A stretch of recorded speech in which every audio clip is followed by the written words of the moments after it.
लकल हम्द या अल्लाह अस्सलातु वस्सलामु अलैका या रसूल अल्लाह अम्मा बअद। सिलसिला है हमारे नाज़रीन और नाज़रात के किए हुए सवालों के जवाब देने का।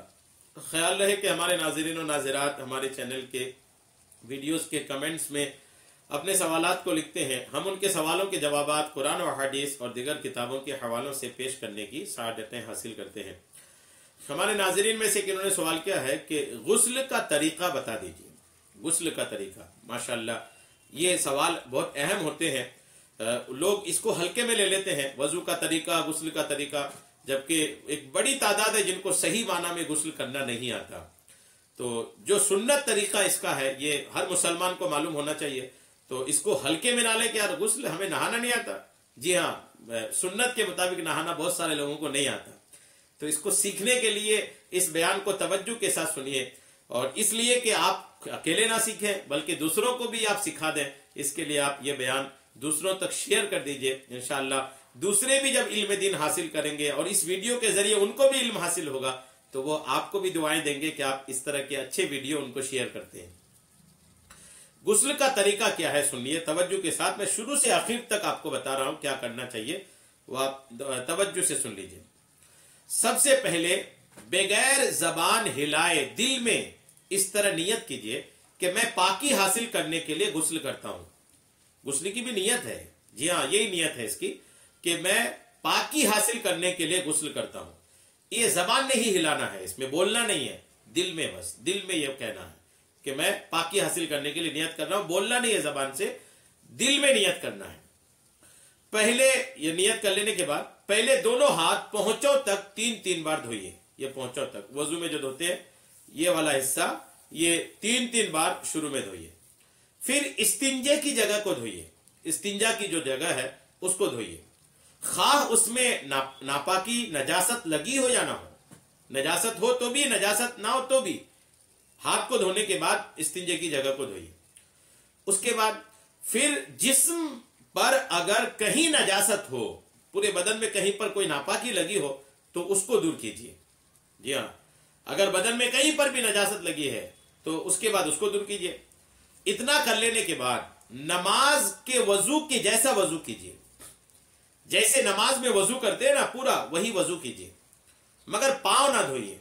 हाँ, अगर चौकी वगैरह पर गुस्ल कर रहे हैं तो पांव भी धो लीजिए।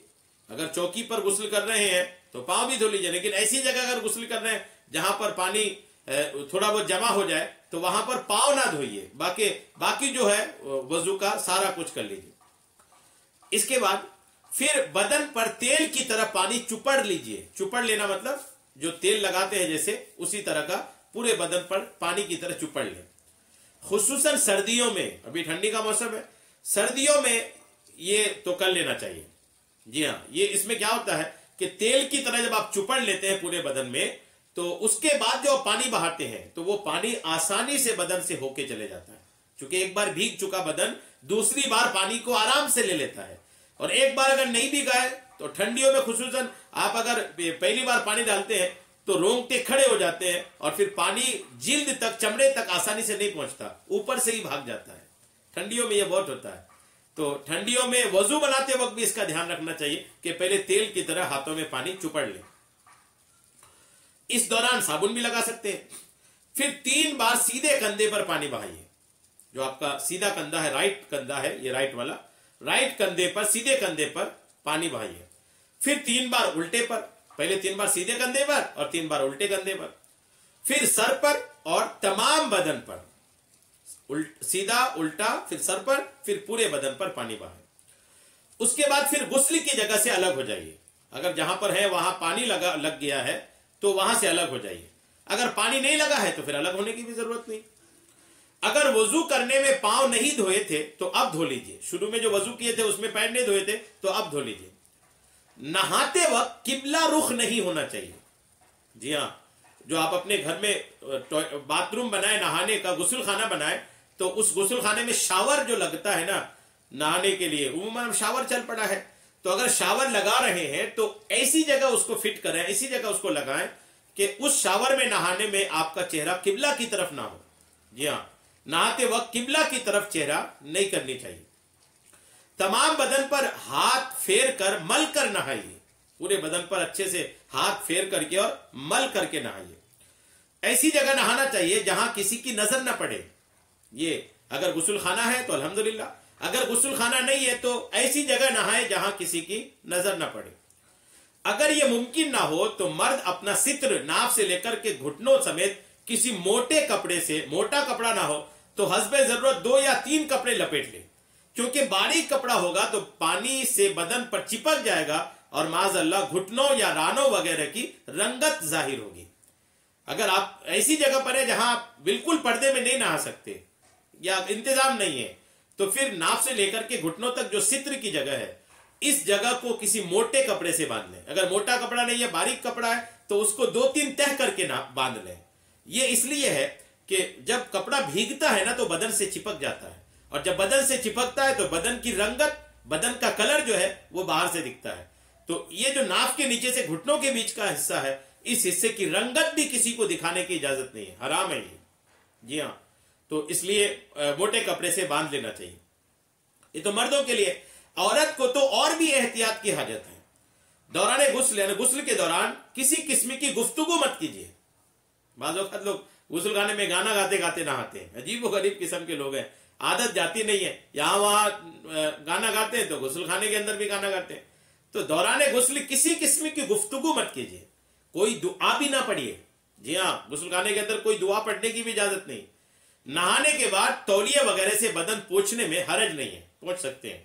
नहाने के बाद फौरन कपड़ा पहन लीजिए, यानी कि बाज़ औक़ात लोग छोटे छोटे कपड़े पहन के घूमते रहते हैं, ओ बाजी को बुलाते हैं वो दो, अम्मी को बुलाते हैं वो दो, और वो छोटा सा कपड़ा पहन करके घूम रहा है और उसके घुटने वगैरह, जांग वगैरह दिख रहे हैं। ये जायज नहीं है, ये सख्त किस्म का हराम है। अपने बोल तो लोग समझते हमारे घर वाले तो है, आपके घर वाले तो क्या, आप नंगा नाचिएगा, कुछ भी करिएगा, ऐसा थोड़ी होता है। ये हल्की से इसकी इजाजत नहीं, घर वाले हो या कोई भी हो, एहतियात यही है कि आप पर्दे में रहिए। अगर मकरू वक्त ना हो तो 2 रकत नफल अदा करना मुस्तहब है। नहा लेने के बाद 2 रकत नफल पढ़ लेना ये मुस्तहब है। ये फतवा आलमगीरी जिल्द 1 सफ़ा 14, बहार शरीयत जिल्द नंबर 1 सफ़ा नंबर 319 वगैरह से ये मैंने आपको गुस्ल का तरीका अर्ज किया। याद रखिएगा कि गुस्ल के अंदर 3 चीजें फर्ज हैं। गुस्ल के अंदर 3 चीजें जो है ये फर्ज हैं। एक, कुल्ली करना, नाक में पानी चढ़ाना, और तमाम जाहिर बदन पर पानी बहाना, ये फर्ज है। ये तो इसका ध्यान रखना ही पड़ेगा।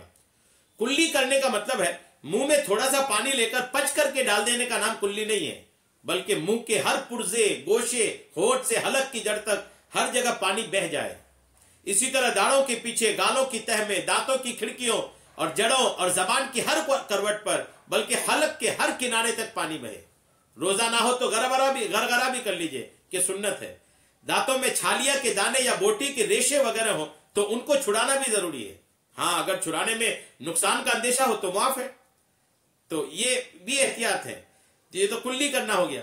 और नाक में पानी चढ़ाने में जल्दी जल्दी नाक की नोक पर पानी लगाने से काम नहीं चलेगा, बल्कि जहां तक नरम जगह है और सख्त हड्डी के शुरू तक धुलना लाजिम है। जो नाक में पानी चढ़ाते उसमें वो ऐसे हो सकेगा कि पानी को सूंघ कर ऊपर खींचे। ख्याल रखिए कि बाल बराबर भी जगह धुलने से रह जाए, वरना गुस्ल ना होगा। अगर रह गया तो गुस्ल नहीं होगा। उसके बाद तमाम जाहिरी बदन पे पानी बहाना है, सर के बालों से लेकर पांव के तलवों तक। जिस्म के हर पुर्जे और हर रोंगटे पर पानी बह जाना जरूरी है। बदन की कुछ ऐसी जगह है, बदन में कुछ ऐसे हिस्से हैं कि अगर एहतियात ना की जाए तो वो सूखी रह जाएंगी और गुस्ल ना होगा। आप अपने बदन पे गौर कीजिए, आपके बदन में कई ऐसी जगह हैं जहां अगर आप एहतियात करके, तवज्जो करके पानी नहीं पहुंचाए ना तो वहां खुद से पानी नहीं पहुंचेगा, मुश्किल में पड़ जाइएगा।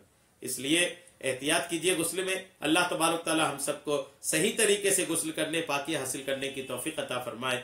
आमीन। बिजाहिर नबी अमीन सल्लल्लाहु तआला अलैहि वसल्लम।